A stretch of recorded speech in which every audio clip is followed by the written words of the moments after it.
அன்னைக்கு ஒரு நாள் சைக்கிளை கழுவிட்டு சைக்கிளை பார்க்கும்போது இந்த மாதிரி வெள்ளை வெள்ளையாக இருந்துச்சு.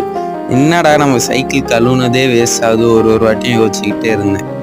இந்த வெள்ளைக்கெலாம் என்னடா பண்ணலான்னு யோசிச்சுட்டு இருக்கும்போது தான் எனக்கு ஒரு ஐடியா வந்துச்சு.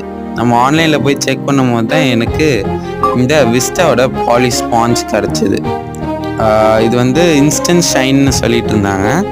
ஸோ நல்லா இருக்குன்னு ட்ரை பண்ணேன். 25 rupees தான் இது. இது ஆக்சுவலாக என்ன கேட்டால் செம்ம ஒர்த்துன்னு சொல்லலாம். இது பார்த்தீங்கன்னா இந்த மாதிரி தான் உள்ளே ஸ்பாஞ்ச் இருக்குது. இது நம்ம சர்க்குலர் மோஷனில் கொஞ்சம் கொஞ்சமாக ஸ்க்ரப் பண்ண ஆரம்பிச்சோன்னா சூப்பராகவே இன்ஸ்டண்ட்டாக ஷைன் கிடச்சிது. அந்த வெள்ளை வெள்ளையாக இருந்ததுலாம் சூப்பராக மறைஞ்சி. இது பிளாஸ்டிக்லேயுமே யூஸ் பண்ணலாம், மெட்டல், ஸ்டீல், அலுமினியம் எல்லாத்துலேயுமே யூஸ் பண்ணலாம். ஸோ இது நல்ல ஒர்த்தாக இருந்துச்சு. நான் உங்களுக்கு இதை ஷேர் பண்ணணுன்னு பார்த்தேன். அதனால தான் ஷேர் பண்ணுறேன். கீழே பாருங்கள் எவ்வளோ இதுவாக இருக்குது ஸ்க்ராச்சஸ். இது போட்டோன்னு பாருங்கள், அது இருக்கிறதே தெரியல. அந்த அளவுக்கு சூப்பராக இன்ஸ்டன்ட்